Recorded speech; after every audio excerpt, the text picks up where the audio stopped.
আসসালামু আলাইকুম প্রিয় দর্শক, অন্য মঞ্চের আলাপচারিতায় আপনাদের সকলকে আমন্ত্রণ জানাচ্ছি। একদিন আগে ঢাকার আন্তর্জাতিক অপরাধ ট্রাইব্যুনাল 453 পৃষ্ঠার রায় দিয়েছে। বিশাল বড় রায়। 24 ঘন্টায় এত পৃষ্ঠার রায় পড়ে ওঠা মুশকিল, কিন্তু রায়ের খুঁটিনাটি নজর করলে দেখা যাবে এটি আসলে খুব বড় কিছু নয়।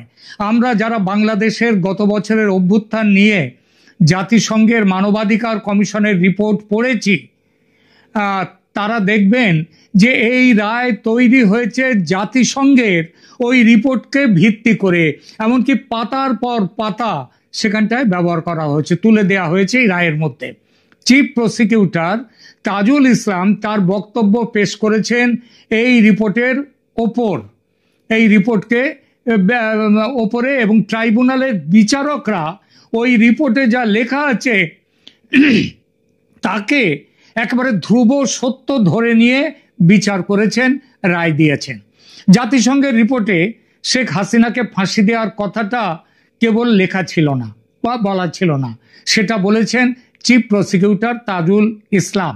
কাজ যা করার, মানে ফাঁসি কাটে ঝোলাতে গিয়ে যা যা দরকার সেটা করেছে জাতিসংঘের মানবাধিকার কমিশনের প্রধান ফলকার তুর্ক। বাকিটা অর্থাৎ মৃত্যুদণ্ডের দাবি তাজুল ইসলামের এবং বাংলাদেশের বর্তমান সরকারের।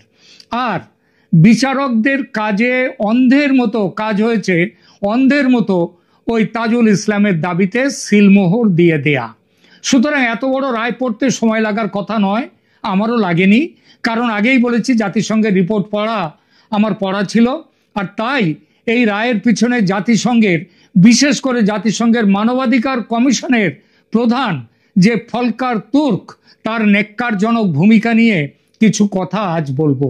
প্রিয় দর্শক, আশা করি শেষ পর্যন্ত শুনবেন আমার কথা, কেননা শেখ হাসিনার বিরুদ্ধে এই প্রহসনের বিচারের আসল চেহারা ও তার কারণ জানলে মানুষকে আপনারা বোঝাতে পারবেন যে ন্যায় বিচারের নামে কত বড় অন্যায় বিচার হয়েছে।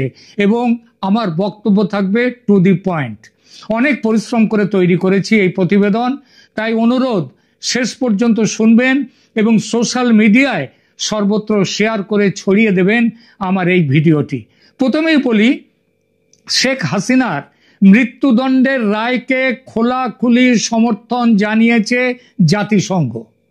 জাতিসংঘের মানবাধিকার বিষয়ক মুখপাত্র রাবিনা সামদাসানি, তিনি হাসিনা ও তার স্বরাষ্ট্রমন্ত্রীকে যে মৃত্যুদণ্ড দেয়া হয়েছে এই মৃত্যুদণ্ডের রায়কে সমর্থন জানিয়ে ক্ষতিগ্রস্ত ভুক্তভোগীদের জন্য একটি গুরুত্বপূর্ণ মুহূর্ত হিসেবে অভিহিত করেছেন। অর্থাৎ এই রায় স্বাগত, যারা মার খেয়েছে, মারা গেছে, তাদের কাছে এটা একটা গুরুত্বপূর্ণ মুহূর্ত। তিনি এবং তার বিভাগীয় প্রধান ফলকার তুর্ক যেভাবে ও যে ভাষায় এই সমর্থন দিয়েছেন তার একেবারে উল্টো রাস্তায় হেঁটে আর এক বিখ্যাত আন্তর্জাতিক প্রতিষ্ঠান অ্যামনেস্টি ইন্টারন্যাশনাল একেবারে তুলোধনা করেছে পুরো বিচার প্রক্রিয়াকে এবং সেই সঙ্গে এই রায়কে। সেই আলোচনায় যাওয়ার আগে বলি, জাতিসংঘের রিপোর্ট ও সেই রিপোর্ট তৈরির নেপথ্য কাহিনী। এই রিপোর্টটি তৈরি করেছিল জাতিসংঘের office of the high commissioner for human rights, OHCHR, যার মাথা হচ্ছেন ফলকার তুর্ক। তুরস্কের মানুষ, তুরস্ক মানে যে দেশের প্রেসিডেন্ট এরদোগান, এবং পাকিস্তান ও বাংলাদেশের নতুন বন্ধু এই তুরস্ক এবং তার প্রেসিডেন্ট এরদোগান। বাকিটা পরে বলবো। প্রথমে বলি রিপোর্ট তৈরির গোড়ার কথা। জাতিসংঘের মানবাধিকার কমিশন স্বতঃপ্রণোদিত হয়ে এই রিপোর্ট তৈরি করেনি। তারা এই রিপোর্ট তৈরি করতে নেমেছে অন্তর্বর্তী সরকারের প্রধান উপদেষ্টা মোহাম্মদ ইউনূসের আমন্ত্রণ পেয়ে। মোহাম্মদ ইউনূস গত বছর 28শে আগস্ট চিঠি দেন জাতিসংঘের মানবাধিকার কমিশনকে। জুলাই অভ্যুত্থানে মানবাধিকার লঙ্ঘনের বিষয়ে এক রিপোর্ট তৈরি করার অনুরোধ তিনি জানান জাতিসংঘের ফলকার তুর্ককে। সেই মতো তার রাষ্ট্রসংঘের প্রতিনিধিরা আসেন বাংলাদেশে, রিপোর্ট তৈরি করেন। কতদিন লেগেছে রিপোর্ট তৈরি করতে? 28শে আগস্ট 2024 থেকে তিনি চিঠি পান, তারপর থেকে তার কাজ শুরু হয় এবং এবছর ফেব্রুয়ারির 12 তারিখে এই রিপোর্টটি প্রকাশিত হয়। রিপোর্ট অফিসিয়ালি প্রকাশিত তাহলে কবে হয়েছে? ফেব্রুয়ারি 12 তারিখে। এই অফিসিয়ালি রিপোর্ট প্রকাশিত হওয়ার ঠিক দুদিন আগে অর্ডিন্যান্স জারি করে আন্তর্জাতিক অপরাধ ট্রাইব্যুনালে নতুন সংশোধনী যুক্ত করে শেখ হাসিনা সহ অন্যদের ট্রাইব্যুনালের বিচারের আওতায় আনা হয়। যে প্রক্রিয়ায় আনা হয়েছে সেটা অবৈধ। সেটা নিয়ে আমার এই ভিডিওতে সেই আলোচনা নয়। নতুন বিচারপতিদের নিয়োগ দেয়া হয়, অর্থাৎ অপেক্ষা ছিল জাতিসংঘের কাছ থেকে একটা সুবিধা মতো রিপোর্ট জোগাড় করা, আর সেটা জোগাড় হতেই শেখ হাসিনার মৃত্যুদণ্ডের পাকাপাকি ব্যবস্থা শুরু করে ফেলে বাংলাদেশ সরকার। আপনি প্রশ্ন করতে পারেন, জাতিসংঘের রিপোর্ট কি করে অন্তর্বর্তী সরকার তার নিজের মতো করে তৈরি করবে? সেটা তো তৈরি করেছে জাতিসংঘ, রাষ্ট্রসংঘের মানুষ, তারাই করেছেন। তার উত্তরে একটা কথাই বলার, এক ছাত্র নেতাকে বাংলাদেশের রাষ্ট্রসংঘের প্রতিনিধি দলের সঙ্গে জুড়ে দেয়া হয়। কিসের জন্যে? দোভাষীর কাজ করার জন্যে, ভাষাগত, যাতে ভাষাটা তাদের কাছে পরিষ্কার হয়, তথ্য সংগ্রহ, তথ্য লিপিবদ্ধ করার জন্য। এই ছাত্রটি হচ্ছে আসলে রিপোর্টের ডি ফ্যাক্টো রচয়িতা। ইনি তৈরি করেছেন রিপোর্ট, ওই রাষ্ট্রসংঘের প্রতিনিধিরা শুধু খেয়েছে আর ঘুমিয়েছে। এই ছাত্র নেতাটির নাম আরিফুল হক রুমন। আরিফুল হক রুমন, তিনি ছিলেন বাংলাদেশ ইসলামী ছাত্র শিবির ঢাকা বিশ্ববিদ্যালয়ের শাখার একজন নেতা। এরপর রিপোর্টের নিরপেক্ষতা নিয়ে যদি প্রশ্ন ওঠে, তাহলে কি উড়িয়ে দেয়া যায়? যায় না। আর ওই রুমন, যার নাম করলাম, তিনি নিজেই বলেছেন যে রিপোর্ট তৈরির শুরু থেকে শেষ পর্যন্ত তিনি ছিলেন। জাতিসংঘের ফ্যাক্ট ফাইন্ডিং টিমের কাজ শুরু হয় অন্তর্বর্তী সরকারের আহ্বানে। আগেই বলেছি, অন্তর্বর্তী সরকারই জাতিসংঘ দলকে প্রয়োজনীয় স্থানীয় সহায়তা, দোভাষী ও দপ্তরের যোগাযোগ স্থাপনে সহযোগিতা করে।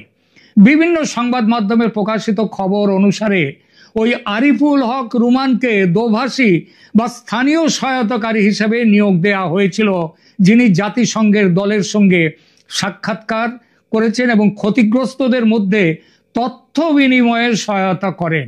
এই রিপোর্ট তৈরির প্রক্রিয়ায় শিবিরের একজন নেতাকে এভাবে সরকারের পক্ষ থেকে যুক্ত করার বিষয়টি প্রকাশ্যে আসার পর প্রশ্ন ওঠে যে চরম ডানপন্থী একটি দলের একজন নেতার সংশ্লিষ্টতা, আবার ওই দলটি শেখ হাসিনাকে উৎখাত করার ব্যাপারে যে অভ্যুত্থান হয়েছিল, সেই অভ্যুত্থানের নেতৃত্বে পরের দিকে পেছন থেকে এসেছিলেন এবং তারপরে এই দলটা এটাকে পুরো তাদের মুঠোর মধ্যে নিয়ে নেয়।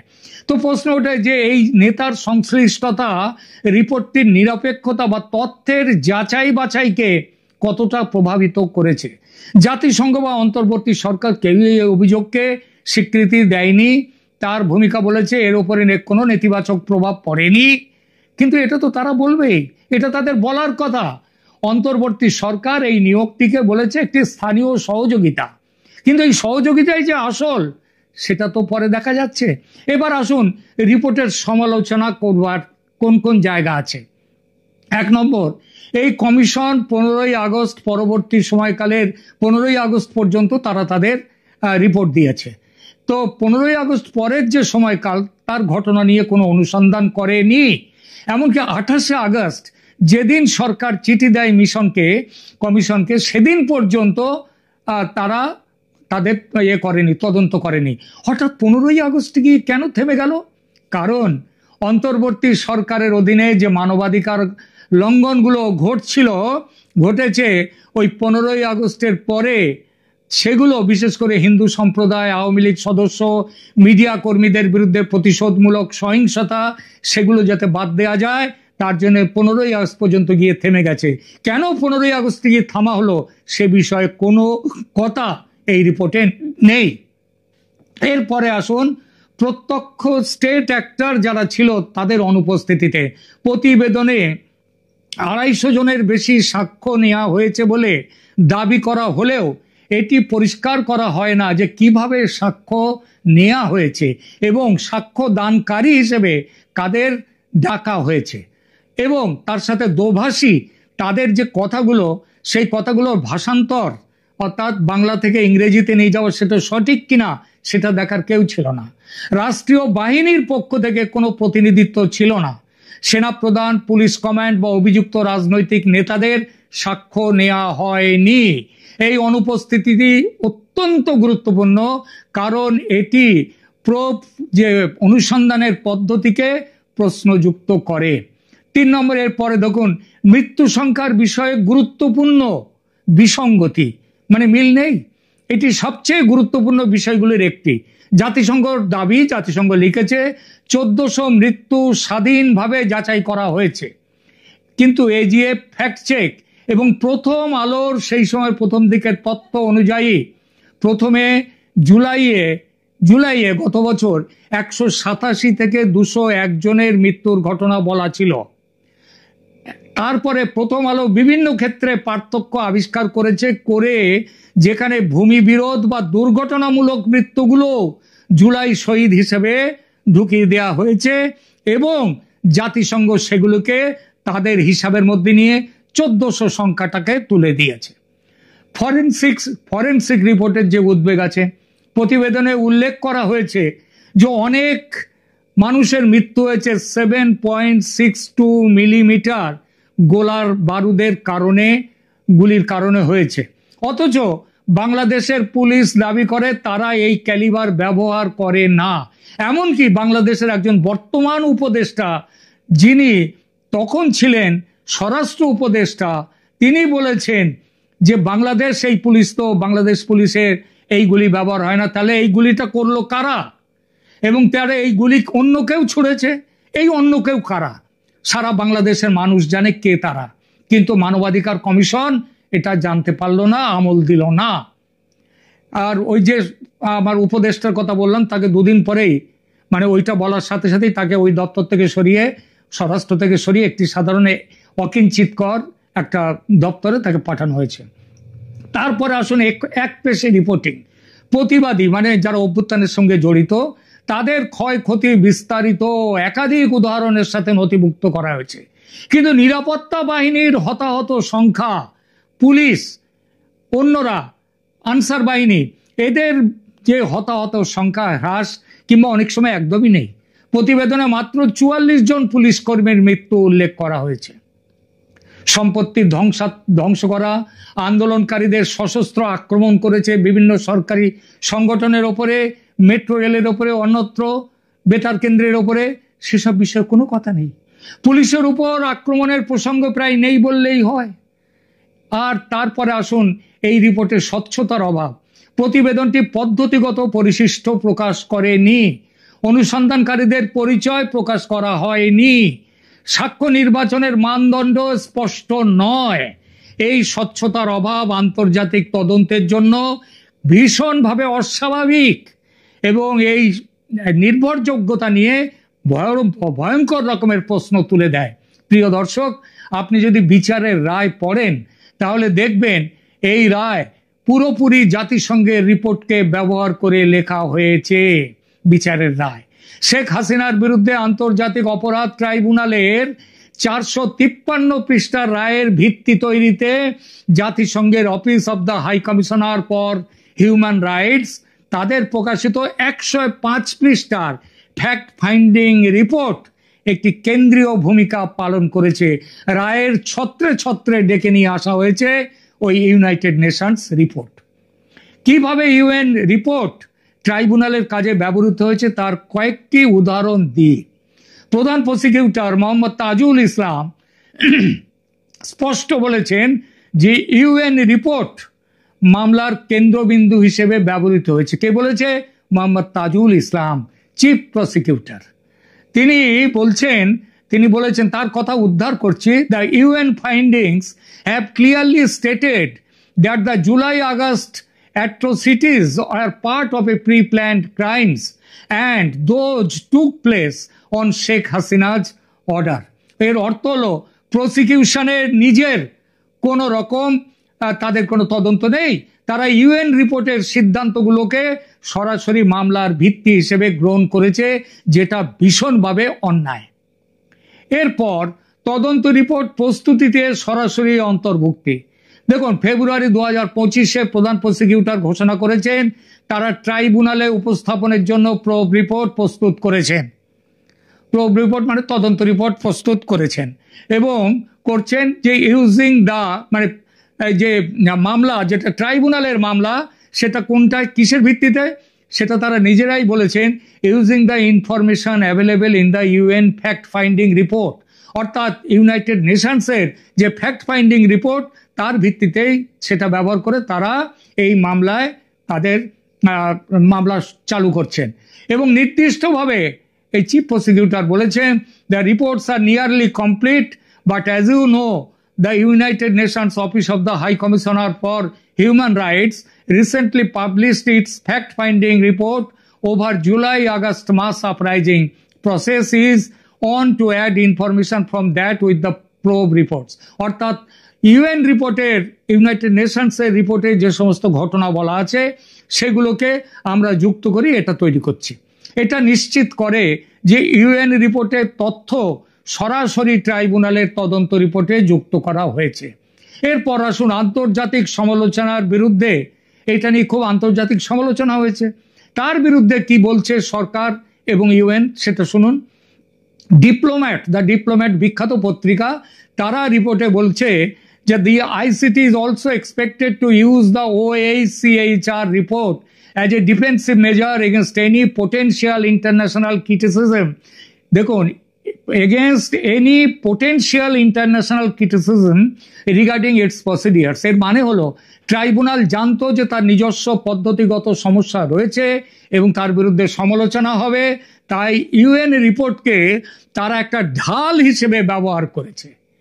রায়ে ইউএন রিপোর্টের নির্দিষ্ট অবদানটা কি দেখুন, রায়ে বারবার 1400 যে রায়টা দিয়েছেন এই ট্রাইব্যুনালের বিচারকরা, সেখানে বারবার 1400 মৃত্যুর সংখ্যা উল্লেখ করা হয়েছে, যা ইউএন রিপোর্ট থেকে নেয়া।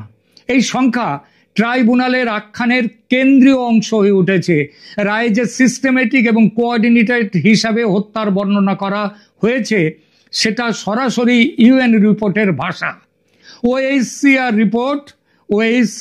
রিপোর্ট বলেছিল, there are reasonable grounds to believe that officials of the former government, its security and intelligence apparatus, together with violent elements associated with the former ruling party, committed serious and systematic human rights violation. ট্রাইব্যুনালের এই কথাকে রায়ের মধ্যে পুরোপুরি অন্তর্ভুক্ত করা হয়েছে। অর্থাৎ আর এরপরে দেখুন, তার মানে দেখা যাচ্ছে যে আইসিটি মানে ইন্টারন্যাশনাল ক্রাইমস ট্রাইব্যুনালেতে 54 জন সাক্ষীকে উপস্থাপিত করা হয়েছিল। এর মধ্যে অনেকেই ওই যাদেরকে ইউনাইটেড নেশনসের সাক্ষীতে যাদেরকে ডাকা হয়েছিল তাদেরকেও এখানে ডাকা হয়েছে। তো এই একই লক্ষ্যে তদন্ত এখানে ট্রাইব্যুনালের এখানেও তাদেরকে নিয়ে আসা হয়েছে। এর অর্থ হলো ইউএন রিপোর্ট এবং ট্রাইব্যুনাল টেস্টিমনি একে অপরকে মজবুত করেছে, যদিও এটি একটি সম্ভাব্য সমস্যা তৈরি করে যে একই ভিকটিমদের কেন দু জায়গাতে নিয়ে এসে প্রশ্ন করা হলো, তাদের কথাই শুধু বলা হলো কেন। এরপরে দেখুন, ট্রাইব্যুনাল একটা গ্যাং অফ 4 বা কোর কমিটির ধারণা তৈরি করেছে, যা নেতৃত্বের ত্রিমুখী কাঠামো দেখায়। এই ধারণা এটা আবার ইউএন রিপোর্টের সিস্টেমেটিক এবং কোঅর্ডিনেটেড যে কাজ অনুসন্ধান তার উপর ভিত্তি করে তৈরি করা হয়েছে। তৃতীয়ত আরো একটা ব্যাপার হচ্ছে প্রসিকিউশনের যুক্তির অংশ। চিফ প্রসিকিউটর তাজুল ইসলাম তার সমস্ত কথার মধ্যে ইউনাইটেড নেশনস রিপোর্টের সূত্রগুলো উদ্ধার করেছেন, সেখানকার কথা বলেছেন যে coordinated, wide spread and systematic ছিল আক্রমণ শেখ হাসিনার আমলের। এটা ঠিক ইউনাইটেড নেশনসের ওই রিপোর্টের ভাষা। কতবার উল্লেখ করা হয়েছে সুনির্দিষ্ট সংখ্যা, দুর্ভাগ্যবশত কতবার যে আমরা এই 453 পৃষ্ঠার রায়ে ইউনাইটেড নেশনসের রিপোর্টের কতবার উল্লেখ করা হয়েছে তার সংখ্যা অগুন্তি। সেটা গুনবার জন্যে রীতিমতো পরিশ্রমের দরকার। চার্জ ডকুমেন্ট যেটা দেয়া হয়েছে 8747 পৃষ্ঠার, প্রসিকিউশন এখানে করেছে ফর্মাল চার্জ ডকুমেন্ট জমা দিয়েছে, যাতে রেফারেন্স, সিজড এভিডেন্স এবং কম্প্রিহেন্সিভ লিস্ট অফ ভিকটিমস, হতাহতদের তালিকা ইত্যাদি, এর মধ্যে ইউএন রিপোর্টের প্রধান রেফারেন্স এখানকার নথি, তার বাইরে কিছু নেই। এরপরে তদন্ত রিপোর্টে প্রসিকিউটর নির্দিষ্টভাবে বলেছে যে তারা তাদের রিপোর্ট প্রস্তুত করেছে ইউনাইটেড নেশনস রিপোর্টের তথ্য যুক্ত করে। এর অর্থ প্রতিটি ঘটনার প্রসঙ্গে যেখানে সম্ভব ইউএনের অনুসন্ধান যুক্ত করা হয়েছে এবং সেগুলো কিভাবে তৈরি হয়েছে সেগুলো তো আগেই বলেছি। শেষ রায়ে হিউম্যান রাইটস ওয়াচ রিপোর্ট করেছে যে রায়ে the judges said the Article 7 of the Rome Statute of the International Criminal Court, which defines crimes against humanity, had formed the basis of the tribunal's proceeding. এই Article 7 case definition এটা সরাসরি রায়ের মধ্যে উঠে এসেছে কোত্থেকে? ইউনাইটেড নেশনসের ওই report থেকে। অর্থাৎ কিভাবে এগোতে হবে, কিভাবে কাজ করতে হবে, কিভাবে সেখানে মামলা সাজাতে হবে এবং রায় দিতে হবে, এই পুরো রায়টাই সবই ওখান থেকেই উঠে এসে। প্রিয় দর্শক, কি বোঝা গেল এই আলোচনা থেকে? বোঝা গেল জাতিসংঘের মানবাধিকার কমিশন এবং বাংলাদেশের অন্তর্বর্তী সরকার একটাই উদ্দেশ্য নিয়ে একযোগে কাজ করেছে। সে কাজ হলো শেখ হাসিনাকে মৃত্যুদণ্ড দেয়া। এই কাজের বিনিময়ে কি কোনো আর্থিক লেনদেন হয়নি? অর্থের লেনদেন হয়নি? আন্তর্জাতিক সংবাদ মাধ্যমে ইতিমধ্যে খবর আসতে শুরু করেছে যে ইউনূস তার গ্রামীণ ব্যাংকের ফান্ড থেকে অন্তত পক্ষে 4 থেকে 5 মিলিয়ন ডলার ঘুষ দিয়েছে ফলকার তুর্ককে। সরাসরি নয়, তুর্কের তত্ত্বাবধানে চালু কয়েকটি এনজিওকে। এই বিষয়ে তদন্তের জন্য রাষ্ট্রসংঘের মহাসচিবকে অ্যামনেস্টি ইন্টারন্যাশনাল চিঠি দিয়েছে বলে আমাদের কাছে খবর এসেছে। তাহলে বুঝুন কিভাবে শেখ হাসিনার মৃত্যুদণ্ড দেওয়ার ব্যাপারটা নিয়ে একটা ষড়যন্ত্র হয়েছে। এবং এই যে জাতিসংঘ, এরা যেমন আগে এই ষড়যন্ত্রের সঙ্গে যুক্ত ছিল যখন শেখ হাসিনাকে ক্ষমতাচ্যুত করার ব্যাপারে, এই ফলকার তুর্ক বলেছিলেন যে তিনি বাংলাদেশের সেনাপ্রধান ওয়াকারুজ্জামানকে ভয় দেখিয়েছিলেন, বলেছিলেন যে তোমরা গুলি করো না, কিছু করো না, আর যদি গুলি করো প্রতিবাদীদের ওপর, আন্দোলনকারীদের ওপর, তোমাদের কাছ থেকে তোমাদের এটা ফিরিয়ে নেওয়া হবে, তোমাদের সৈন্যতে, শান্তিরক্ষী বাহিনীতে তোমাদের কেউ থাকবে না। এই হচ্ছে ফলকার তুর্ক, এই হচ্ছে রাষ্ট্রসংঘ। আর ওই যে একটা কথা বলেছিলাম, আমাদের এরদোগানের বাড়ি যেখানে, সেখানেই ফলকার তুর্কের বাড়ি, তিনিও তুরস্কের মানুষ। এইবার মিলিয়ে নিন। ধন্যবাদ।